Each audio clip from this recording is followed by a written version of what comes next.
ஆவியின் பட்டயம், இது கிறிஸ்துவின் வசனம்.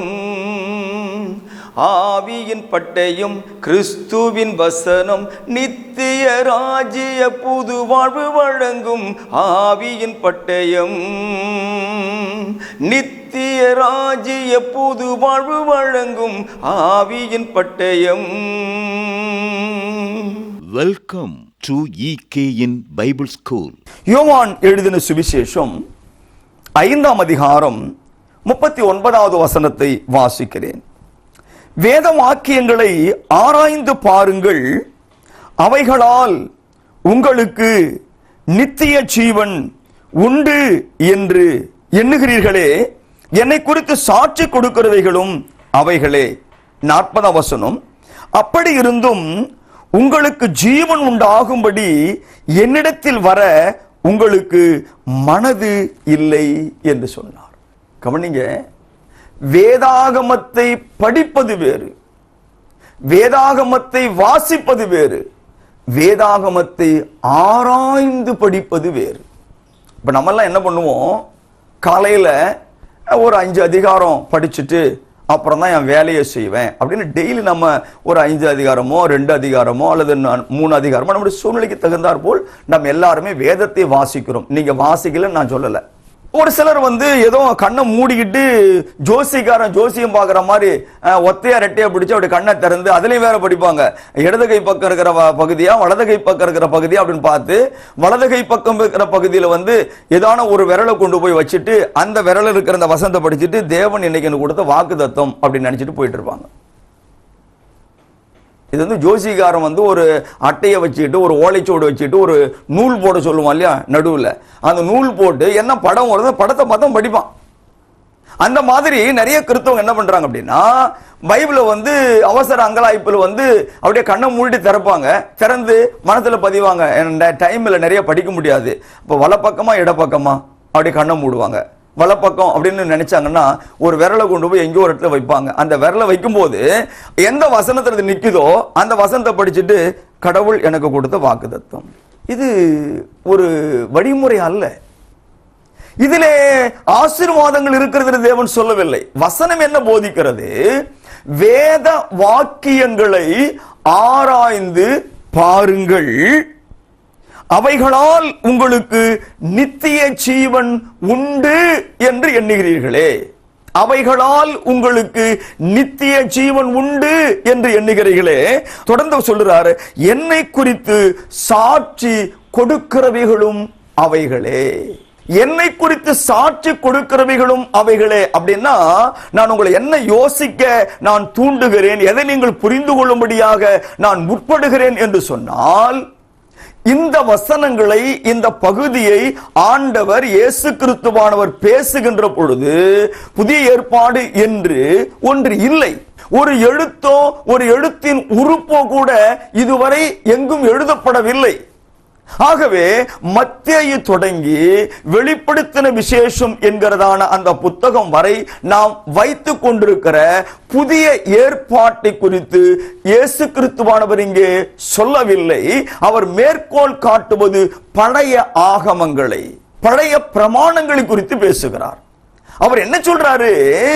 நீங்கள் அந்த ஆகமங்களை தெளிவாக வாசித்தால், அந்த ஆகமத்தை ஆய்வு செய்து நீங்கள் படித்தால், அந்த ஆகமத்தை நீங்கள் ஐயுற கற்றுக்கொண்டால், கசடு அற நீங்கள் கற்றுக்கொண்டால், அவைகளில் நான் இங்க நின்று பேசிக் கொண்டிருக்கிறேனே என்னை குறித்து, என்ன தப்பா நினைக்காதீங்க, ஆண்டவர் ஏசு சொல்றாரு, இயேசு கிறிஸ்துவாகி என்னை குறித்து எழுதி இருக்கிறதை உங்களாலே கண்டுபிடிக்க முடியும்.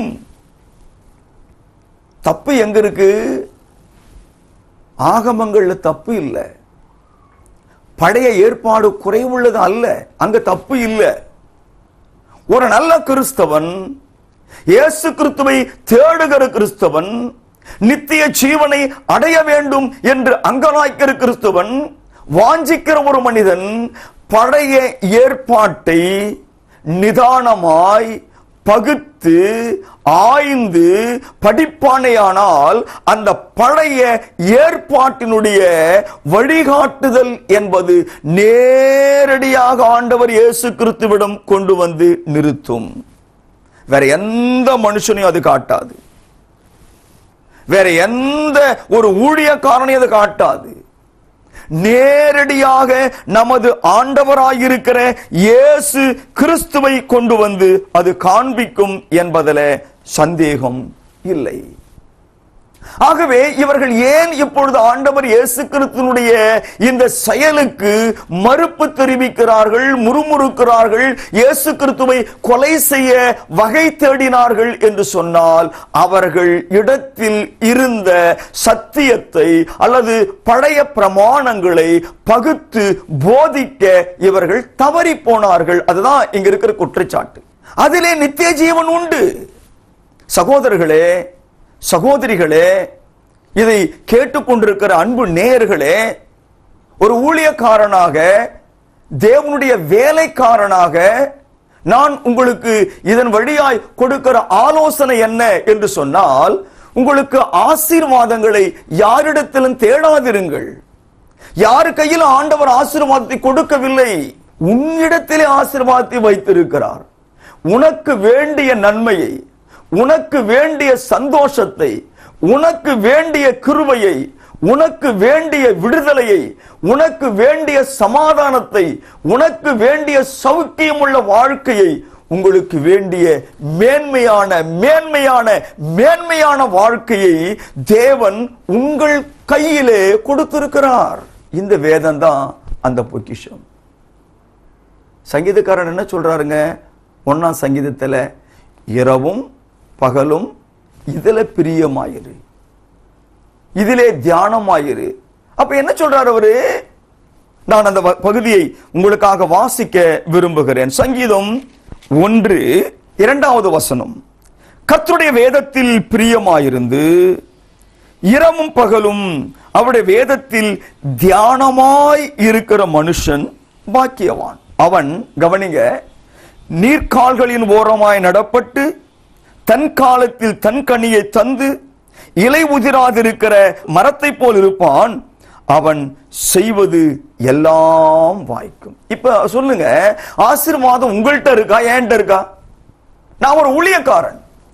உங்களுக்கு வேண்டிய ஆசீர்வாதங்களை அவர் உங்களிடத்தில் கொடுத்திருக்கிறாரா, அல்லது உங்களுக்கு வேண்டிய ஆசீர்வாதங்களை என்னிடத்தில் கொடுத்திருக்கிறாரா? இந்த வேதத்தை நான் படித்தால் எனக்கு ஆசீர்வாதம், நான் தியானித்தால் எனக்கு ஆசீர்வாதம், நான் இதில் பிரியமாயிருந்தால், நான் இரவு பகல் பிரியமாயிருந்தால், இதிலே தியானமாயிருந்தால், நான் என்ன நினைக்கிறேனோ அதை செய்ய போறேன். நான் செய்தால் அது நடக்க போகுது, அது கிடைக்கும். அப்ப நீங்க செய்தா கிடைக்காதா? நீங்க தேடினால் கிடைக்காதா? சகோதரர்களே, சகோதரிகளே, யோசியுங்கள். நாம் எந்த காலத்திலே வாழ்ந்து கொண்டிருக்கிறோம்? ஒரு காலத்துல படிப்பறிவில்லாத தமிழகமாய் இது இருந்தது. குறைந்த மக்கள் தான் படித்திருந்தார்கள். இப்ப எல்லாருக்கும் தமிழ் படிக்க தெரியுமே, ஆங்கிலம் படிக்க தெரியுமே. அப்படின்னா உங்க வேதத்தை நீங்கள் முறையாய் படிக்க ஆரம்பித்தால், முறையாய் படிக்க ஆரம்பித்தால் உங்கள் ஆசீர்வாதம் உங்கள் குடும்பத்திலே, உங்கள் தலையின் மீது உங்கள் ஆத்துமாக்களை நிரப்பும் என்பதில் சந்தேகமில்லை. வேதத்துக்கு திரும்புங்கள் சகோதரர்களே, சகோதரிகளே. அப்பதான் மனித போதனைகளை விட முடியும். அப்பதான் மனிதனுடைய கள்ள போதனைகளை நாம் அடையாளம் கண்டுபிடிக்க முடியும். வேதாகமத்திற்கு திரும்புங்கள் தயவு செய்து என்று இந்த நிகழ்ச்சி மூலமாய் நான் உங்களை அன்போடு கூட கேட்டுக்கொள்கிறேன். தொடர்ந்து நாம் நம்முடைய செய்திக்கான வசனங்களை நாம் வாசிக்கலாம். யோவான் 5ஆம் அதிகாரத்தில் 40ஆம் வசனம் வாசிக்கிறேன். அப்படி இருந்தும் உங்களுக்கு ஜீவன் உண்டாகும்படி என்னிடத்தில் வர உங்களுக்கு மனது இல்லை. இந்த வசனம் ரொம்ப யோசிக்க வைக்கக்கூடிய ஒரு வசனமாக எனக்கு தெரியுது. இந்த வசனம் யோசிக்கக்கூடிய வசனமா எனக்கு தெரியுது. அது என்ன சொல்லுதுன்னா, நீங்கள் பழைய ஆகமங்களை, பழைய ஏற்பாட்டை, தீர்க்கதரிசிகளுடைய புத்தகங்களை மோசேயின் ஆகமங்களை நீங்கள் ஆராய்ந்து படிப்பீர்களானால் உங்களுக்கு நித்திய ஜீவன் உண்டு. ஏன் அப்படின்னா அந்த வசனம், அந்த போதனை, அந்த சத்தியம் என்னை குறித்து போதிக்கிறதுனால 40ஆம் வசனத்துல சொன்னாரு, நீங்க என்ன பண்ணுவீங்க அப்படின்னா என்கிட்ட வருவீங்க. என்கிட்ட வருகிறதுனால உங்களுக்கு என்ன கிடைக்கும்? நித்திய ஜீவன் கிடைக்கும். அந்த 40 கவனிங்க பாருங்க. அப்படி இருந்தும் உங்களுக்கு நித்திய ஜீவன் உண்டாகும்படி. அங்க மட்டும் இருந்தா உனக்கு நித்திய ஜீவன் அப்படின்னு சொல்லல அவரு. தயவு செய்து நீங்க 39ஆம் வசனத்தையும் 40ஆம் வசனத்தையும் இருக்கிறதான கனெக்ஷனை பாருங்க, அதை படிங்க. அதனால உங்களுக்கு நித்திய ஜீவன் உண்டு. எப்படி நித்திய ஜீவன் உண்டு என்று சொன்னால் அது என்னை குறித்து போதிக்கிறது. அப்படின்னா என்ன அர்த்தம்? என்னை குறித்து என்ன போதிக்கிறது? என்கிட்ட வா என்று அது எனக்கு நேராக வழிநடத்துகிறது. அப்ப என்கிட்ட நீ வந்துட்டேன்னா உனக்கு என்ன கிடைக்கும்? நித்திய ஜீவன் கிடைக்கும். நீ அங்கேயே நின்னுகிட்டு, நீ அங்கேயே தங்கிட்டு என்கிட்ட வரலன்னா யூதர்களே உங்களுக்கு நித்திய ஜீவன் இல்லை என்றுதான் ஆண்டவர் சொல்லுகிறார். இது கேட்டிருக்கிற நீங்களும் நானும் கூட நாம அந்த பழைய பிரமாணங்கள், பழைய வாக்குத்தத்தங்கள், பழைய ஏற்பாட்டினுடைய அந்த நிகழ்வுகளையே நாம் நம்பிட்டு அங்கேயே நின்னுகிட்டு நாம் இயேசு கிறிஸ்துகிட்ட வராம இருக்கிறோம். அப்படின்னா வருகிறோம் அப்படின்னா இங்கும் கொஞ்சம் அங்கும் கொஞ்சமா வருகிறோம். ஆசீர்வாதங்களுக்காக, உபதேசங்களுக்காக வரது ரொம்ப குறைவு. அப்படி வருகிறோம் அப்படின்னு சொன்னா இந்த வசனத்தின்படி நமக்கு நித்திய ஜீவன் இல்லை என்று பொருள். புரியுதுங்களா உங்களுக்கு? இந்த இடத்துல நான் யோவான் 5ஆம் அதிகாரத்துல இன்னும் சில வசனத்தை நான் உங்களுக்காக காண்பிக்க விரும்புகிறேன். ஏன் இந்த மக்கள் இயேசு கிறிஸ்துவினுடைய கிரியைகளை கண்டும் அவருடைய அற்புதமான வல்லமைகளை கண்டும் அவருடைய அதிகாரமான அந்த உபதேசங்களை கேட்டும் கூட ஏன் இயேசு கிறிஸ்துவோடு வரவில்லை என்று சொன்னால், இவர்கள் மனிதனால் வருகிற பெருமையை, மதிப்பை, அங்கீகாரத்தை, மகிமையை அவர்கள் எதிர்பார்த்தார்கள். புதிய ஏற்பாட்டில் பார்த்தீங்கன்னா நீ எங்க போய் படித்தாலும் பெரிய ஆசீர்வாதங்களுக்கான சத்தியங்கள் குறைவு. பழைய ஏற்பாட்டில் பார்த்தீங்கன்னா வாக்குதத்தம், வாக்குதத்தம், வாக்குதத்தம், வாக்குதத்தம், அதை வச்சுக்கிட்டு மணிக்கணக்கா பேசலாம். ஆனா புதிய ஏற்பாடு என்ன செய்யுதுன்னா உன்னை செதுக்குகிறது, உன்னை ஒழுங்குபடுத்துகிறது, உன்னை சீர்படுத்துகிறது. உன் ஆத்துமாவிலே ஒட்டி கொண்டிருக்கிறதான தூசியை அது துடைப்பதற்கு முயற்சிக்கிறது. நீ பூமியை நோக்கி பார்க்காது, மேலோகத்தை நோக்கி பார். இயேசு வீற்றிருக்கும் இடத்தில் உள்ள மேலானவைகளை பாருங்கள் என்று சொல்லி இயேசு கிறிஸ்துவை அது காண்பிக்கிறது. அடிக்கு அடி, பல்லுக்கு பல்லு, கண்ணுக்கு கண்ணு, உயிருக்கு உயிர் என்று பழைய பிரமாணம் போதிக்கிறது. ஆனால் புதிய பிரமாணமானது அதற்கு எதிர்மறையாய் போதிக்கிறது. மன்னிக்கிற இடத்தில் நான் இருக்க வேண்டும், அவன் எவ்வளவு பெரிய சத்துருவா இருந்தாலும் சரி அவனை நேசிக்க வேண்டும் என்று புதிய பிரமாணம் போதிக்கிறது. வித்தியாசத்தை கண்டுபிடிங்க. ஆகவே இங்க என்ன சொல்றாருன்னா, நாம இதை வச்சுக்கிட்டு பெருமையை தேடி பெருமையை தேடி அவங்க பார்த்து நீங்க நல்லா பிரசவம் பண்ணீங்க பிரதர், நீங்க நல்லா அருமையா இருக்கீங்க பிரதர் என்று என்னை புகழும்படியாக நடந்து கொள்ளுகிறவன் இயேசு கிறிஸ்துவினுடைய முழுமையான சத்தியத்திற்கு வர மறுக்கிறான். ஆண்டவர் இயேசு கிறிஸ்துவானவர் தொடர்ந்து அந்த அதிகாரத்தில் நமக்கு சொல்லுகிறார். 44ஆம் வசனத்தில் 5ஆம் அதிகாரம், தேவனாலே மாத்திரம் வருகிற மகிமையை தேடாமல் ஒருவரால் ஒருவர் மகிமையை ஏற்றுக்கொள்கிற நீங்கள் எப்படி விசுவாசிப்பீர்கள் என்று சொல்லி நியாய தீர்ப்பங்களை ஒப்பு கொடுக்கிறாருங்க. 45ஆம் வசனம், 46வது வசனம் நான் வாசிக்கிறேன். பிதாவினிடத்தில் நான் உங்கள் மேல் குற்றஞ்சாட்டுவேன் என்று நினையாதீருங்கள். இயேசு கிறிஸ்து சொல்றாரு, நீங்கள் நம்புகிற மோசேயே உங்கள் மேல் குற்றஞ்சாட்டுவான். நீங்கள் மோசேயை விசுவாசித்தீர்களானால் என்னையும் விசுவாசிப்பீர்கள், அவன் என்னை குறித்து எழுதியிருக்கிறானே. அதனாலதான் நான் வேதத்துக்கு திரும்பவும் வாருங்கள் என்று அழைக்கிறேன். வேதாகமத்தை திருப்பி பாருங்க, புரட்டி பாருங்க. மோசேயை நீங்கள் நம்புகிறீர்களே, மோசேயை நீங்கள் விசுவாசிக்கிறீர்களே, மோசேயின் மீது நீங்கள் மிகவும் பக்தி உள்ளவர்கள் போல வாழுகிறீர்களே, அப்படியானால் மோசே என்னை குறித்து என்ன எழுதி வைத்திருக்கிறான் என்று நீங்கள் ஒரு காலம் வாசிக்கவில்லையா? யோசித்து பாருங்க, என்ன எழுதியிருக்கிறார்? உங்களுடைய வேதாகமத்தை ஆதியாகமம் என்ற புத்தகத்தினுடைய 3ஆம் அதிகாரத்தினுடைய 15வது வசனத்திற்கு புரட்டிக் கொள்ளுங்கள். உனக்கும் ஸ்திரீக்கும் உன் வித்துக்கும் அவள் வித்துக்கும் பகையை உண்டாக்குவேன். அவர் உன் தலையை நசுக்குவார், நீ அவர் குதிங்காலை நசுக்குவாய் என்றார். இந்த ஆதியாகம புத்தகத்தினுடைய எழுத்தாளன் யார் என்றால் மோசே. மோசே தேவனுடைய சட்டமாக என்ன எழுதியிருக்கிறார் அப்படின்னா, கன்னியின் வித்தாக வருகின்றவர் பிசாசினுடைய தலையை நசுக்க போகிறார் என்று எழுதப்பட்டிருக்கிறது. அந்த காலத்தில் இயேசு கிறிஸ்துவானவர் வாழ்ந்த காலத்தில் கன்னிகையின் வழியாக வந்த ஒரே ஒருவர் யார் என்றால் நமது ஆண்டவர் இயேசு கிறிஸ்து தான். அப்ப நீ மோசையை விசுவாசிக்கிறாயே, இந்த வார்த்தையை ஏன் நீ கவனிக்கவில்லை? உபாகம புத்தகத்தினுடைய 18ஆம் அதிகாரத்தை நான் உங்களுக்காக வாசிக்க விரும்புகிறேன். 18ஆம் அதிகாரத்தினுடைய 18வது வசனத்தை நான் உங்களுக்கு வாசிக்கிறேன், கவனியுங்கள். உன்னை போல ஒரு தீர்க்கதரிசியை நான் அவர்களுக்காக அவர்கள் சகோதரரில் இருந்து எழும்ப பண்ணி என் வார்த்தைகளை அவர் வாயில் அருளுவேன். நான் அவருக்கு கற்பிப்பதையெல்லாம் அவர்களுக்கு சொல்லுவார்.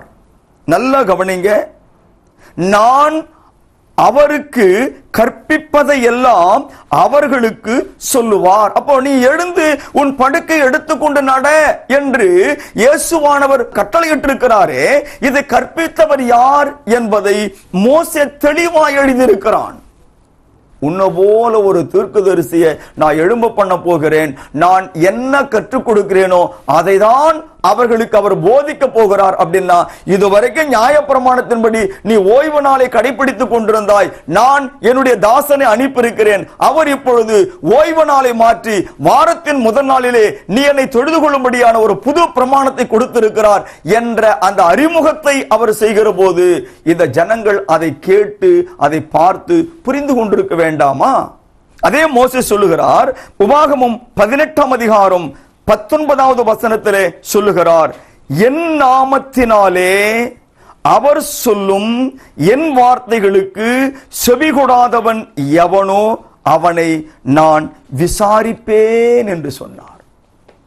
என் நாமத்தினாலே அவர் சொல்லும் என் வார்த்தைகளுக்கு செவிகொடாதவன் எவனோ அவனை நான் விசாரிப்பேன் என்று சொன்னார். அன்பான தேவனுடைய பிள்ளைகளே, அந்த தீர்க்கதரிசியார்? இவர்கள் இதை வாசிக்கவில்லையா? இதை அவர்கள் ஆராய்ந்து படிக்கவில்லை என்பதுதான் இங்கே நமக்கு புரிகிறது. ஆகவே விசுவாசிகளே, உங்கள் கையில் இருக்கிற வேதத்தை நீங்கள் ஆராய்ந்து படியுங்கள் என்று நான் உங்களை கெஞ்சுகிறேன். ஆராய்ந்து படியுங்கள், தேடி கண்டுபிடியுங்கள். வேத வசனம் உங்களுடையது, உங்களிடத்திலே கொடுக்கப்பட்ட உங்கள் தாய் மொழியிலே நமக்கு அது தேவன் கொடுத்திருக்கிறார். எவ்வளவு பெரிய ஆசீர்வாதம் என்று நீங்கள் அதை யோசித்து பாருங்கள். யோவான் எழுதின சுவிசேஷம் 6ஆம் அதிகாரம் 44 ஆண்டவர் இயேசு சொல்கிறார், என்னை அனுப்பின பிதா ஒருவனை எடுத்துக் கொள்ளாவிட்டால் அவன் என்னிடத்தில் வரமாட்டான், கடைசி நாளில் நான் அவனை எழுப்புவேன். 45 எல்லாரும் தேவனாலே போதிக்கப்பட்டிருப்பார்கள் என்று தீர்க்கதரிசிகளின் ஆகமத்தில் எழுதியிருக்கிறதே. ஆகையால் பிதாவினிடத்தில் கேட்டு கற்றுக்கொள்கிறவன் எவனும் என்னிடத்தில் வருகிறான். இயேசு கிறிஸ்து சொல்றார், பிதாவினிடத்தில் எப்படி கேட்டு கற்றுக்கொள்ள முடியும் என்று சொன்னால், அவர் ஏற்கனவே எழுதி கொடுத்த பழைய ஏற்பாட்டினுடைய புத்தகங்கள் எல்லாமே அவருடைய வார்த்தையாய் இருக்கிறது, அவர் போதனையாய் இருக்கிறது, அவர் எச்சரிப்பாய் இருக்கிறது. ஆகவே அவைகளை எவன் ஒருவன் சரியாக படித்து எவன் ஒருவன் சரியாக அதை புரிந்து கொள்ளுகிறானோ அவன் நிச்சயமாக மோசேயினுடைய சீசனாய் இருக்க மாட்டான், அவன் இயேசு கிறிஸ்துவினுடைய முழுமையான சீசனாக மாறுவான். அவன் மோசேக்கும் இயேசுவுக்கும் சீஷனாய் இருக்க மாட்டான். அவன் ஒரே ஒரு சீஷனாய் இருப்பான். அது இயேசு கிறிஸ்துவுக்கு மட்டுமே அவன் சீஷனாய் வாழுவான். ஏனென்றால் இவர் சொல்லுவதை கேளாதவன் தான் விசாரிக்கப்படுவான். பிதாவாகிய தேவனே சொல்லியிருக்கார் இல்லையா? ஆகவே அருமையான தேவனுடைய பிள்ளைகளே, இன்னும் ஒரு வசனத்தை உங்களுக்கு காண்பிக்க விரும்புகிறேன். யோவான் எழுதின சுவிசேஷம் 8ஆம் அதிகாரத்துல 29ஆம் வசனத்தை நான் வாசிக்கிறேன். 8ஆம் அதிகாரம் 29. என்னை அனுப்பினவர் என்னோடு கூட இருக்கிறார். பிதாவுக்கு பிரியமான நான் எப்பொழுதும் செய்கிறபடியால் அவர் என்னை தனியே இருக்க விடவில்லை என்றார். 30ஆம் வசனத்துல இவைகளை அவர் சொல்லுகையில் அநேகர் அவரிடத்தில் விசுவாசம் வைத்தார்கள். கவனிங்க, இந்த விசுவாசம் வைத்தவர்கள் யார் என்றால், இந்த இடத்துல ஆண்டவராகிய இயேசு கிறிஸ்துவானவர் பிரசங்கித்த அந்த போதனைகளை கேட்டவர்கள், கேட்ட யூதர்கள். கேட்டவர்கள் பொதுவான ஜனங்கள், கேட்ட யூதர்கள். மோசையினுடைய சட்ட திட்டங்களுக்கு உட்பட்டு வாழ்ந்து கொண்டது யூதர்கள். இயேசு கிறிஸ்துவின் சட்டங்களை கேட்ட பொழுது 30ஆம் வசனம், இவைகளை அவர் சொல்லுகையில் அநேகர், அப்படின்னா அநேக யூதர்கள், அநேகர் அவரிடத்தில் விசுவாசம் வைத்தார்கள். உடனே இயேசு கிறிஸ்து பார்த்தார், பரவாயில்ல, இவ்வளவு நாள் என் பேச்சை கேட்கவில்லை, இப்ப கொஞ்சம் பேர் கேட்கறீங்களா, வா கேட்கிற வரைக்கும் லாபம் என்று சொல்லி அவர்களை முதுகில் தட்டி கொடுத்து தன்னோடு அவர் அணைத்துக் கொள்ளவில்லை. அதற்கு மாறாக சொன்னார் அவரு 31 இயேசு தம்மை விசுவாசித்த யூதர்களை நோக்கி, நீங்கள் என் உபதேசத்தில் நிலைத்திருந்தால் மெய்யாகவே என் சீஷராய் இருப்பீர்கள். நீங்கள் இயேசு கிறிஸ்துவின் சீஷராய் இருக்க வேண்டுமானால் இயேசு கிறிஸ்துவானவர் என்ன உபதேசித்தாரோ, என்ன கட்டளையிட்டாரோ, எதை கற்றுக் கொடுத்தாரோ, எந்த மாற்றங்களை விரும்பினாரோ அதற்கு மாத்திரம் அப்படியே நாம் கீழ்ப்படிந்தால் மாத்திரம் இயேசு கிறிஸ்துவின் சீடர்களாய் நாம் இருக்க முடியும் என்று நமது ஆண்டவர் எச்சரிக்கிறார். சத்தியத்தை அறிவீர்கள், சத்தியம் உங்களை விடுதலையாக்கும். சத்தியம் என்பது வேதத்திற்கு நாம் செவி கொடுக்கும் பொழுது, ஆய்ந்து படிக்கும் பொழுது, வேதாகமத்துக்கு திரும்பவும் வாருங்கள் பிரியமானவர்களே. ஆசீர்வாதங்களை நீங்கள் ஏன் இங்கும் அங்கும் தேடுகிறீர்கள்? நீங்கள் ஏன் இங்கும் அங்கும் அலைந்து தேடுகிறீர்கள்? உங்கள் இடத்திலே தேவன் தமது ஆசீர்வாதங்களை கொடுத்திருக்கிறார். முறையாய் படியுங்கள், ஆய்ந்து படியுங்கள், இயேசு கிறிஸ்துவினுடைய உண்மையான சீஷனாய் வாழ முற்படுங்கள். தேவன் தாமே உங்களை ஆசீர்வதிப்பாராக. ஆமென். நாம் ஜெபம் செய்வோம். எங்கள் நல்ல பிதாவே, இந்த அருமையான வேளையிலே உம்முடைய ஆசீர்வாதமான வசனங்களை தியானிக்கும்படியாகவும் கேட்கும்படியாகவும் நீர் செய்த கிருபைக்காய் உமக்கு ஸ்தோத்திரம் அப்பா. உம்முடைய கண்களிலே எங்களுக்கு கிடைத்திருக்கிற கிருபைகளுக்காக உமக்கு நன்றி. நாங்கள் எங்கள் ஆசீர்வாதங்களை இங்கும் அங்கும் தேடாதபடி எங்கள் கரங்களிலே நீர் எழுதி கொடுத்திருக்கிற இந்த வேதாகம வசனங்களுக்காக ஸ்தோத்திரம். இதில் எங்களுடைய ஆசீர்வாதம் இருக்கிறது, இதில் எங்களுடைய சந்தோஷம் இருக்கிறது, எங்களுடைய நித்திய ஜீவனுக்கான வழி இருக்கிறது, எங்கள் மோட்ச பாதைக்கான அறிவுரைகள் இருக்கிறது, போதனைகள் இருக்கிறது என்பதை இந்த நாளில் நாங்கள் தெரிந்து கொண்டதற்காக உமக்கு ஸ்தோத்திரம். நாங்கள் இந்த சத்தியத்தை அறிந்து இந்த சத்தியத்தால் மாத்திரம் விடுதலை அடையும்படி எங்கள் ஆண்டவர் இயேசு கிறிஸ்துவின் மெய் சீஷர்களாய் வாழ இதை கேட்ட ஒவ்வொரு பிள்ளைகளுக்கும் நீர் மனதின் பிரகாசமான கண்களை திறக்க வேண்டும் என்று செபிக்கிறேன். வியாதி உள்ளவர்கள், பலவீனம் உள்ளவர்கள்,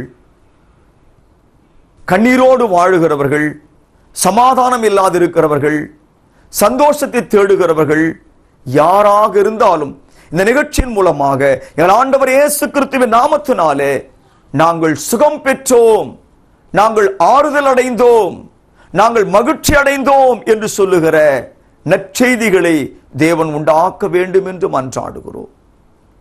தகப்பனே, இதோ இந்த வேளையிலே படிக்கிற பிள்ளைகளுக்கு ஞானத்தை தாரும், கல்வியிலே தேர்ச்சி அடையும்படியாய் கிருபை செய்யும்.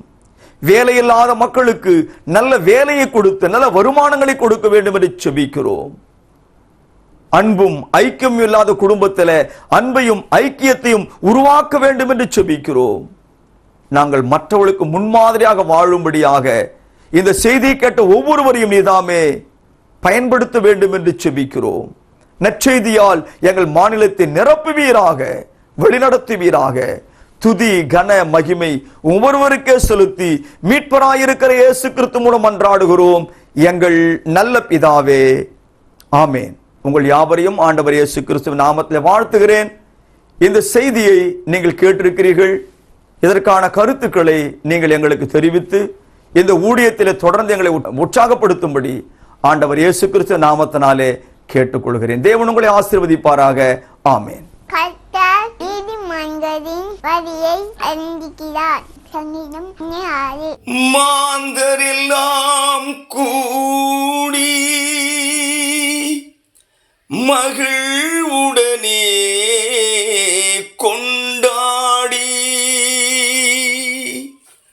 அவர் நாமம் போற்றி துதியுடனே பாடி அவர் நாமம் போற்றி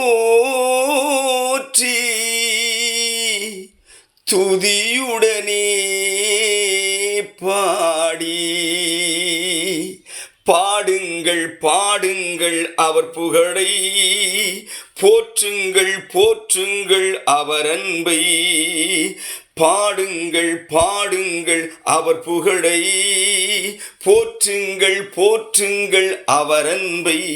இயேசு நல்லவர், இயேசு வல்லவர், இயேசு வானிலும் பூவிலும் மேலானவர். இயேசு நல்லவர், இயேசு வல்லவர், இயேசு வானிலும் பூவிலும் மேலானவர். பாடுங்கள் பாடுங்கள் அவர் புகழை, போற்றுங்கள் போற்றுங்கள் அவர் அன்பை. ஏழைகள் வாழ்ந்திட ஏழ்மையின் கோலமாய் மண்ணிலே மைந்தனாய் வந்தவர். மரித்த மாந்தர்க்கு ஜீவனை அளிக்க ஜீவனை தியாகமாய் தந்தவர்.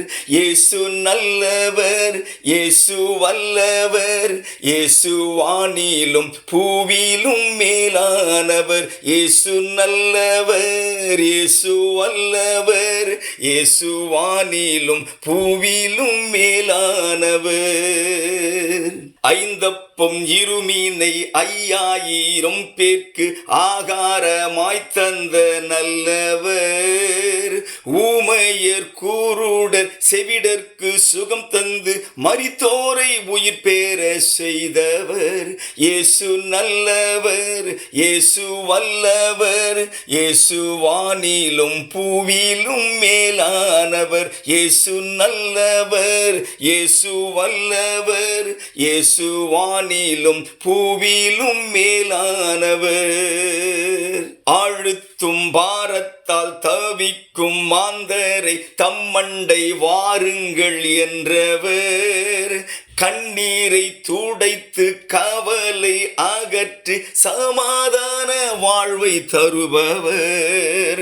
ஆழுத்தும் பாரத்தால் தவிக்கும் மாந்தரை தம்மண்டை வாருங்கள் என்றவர்.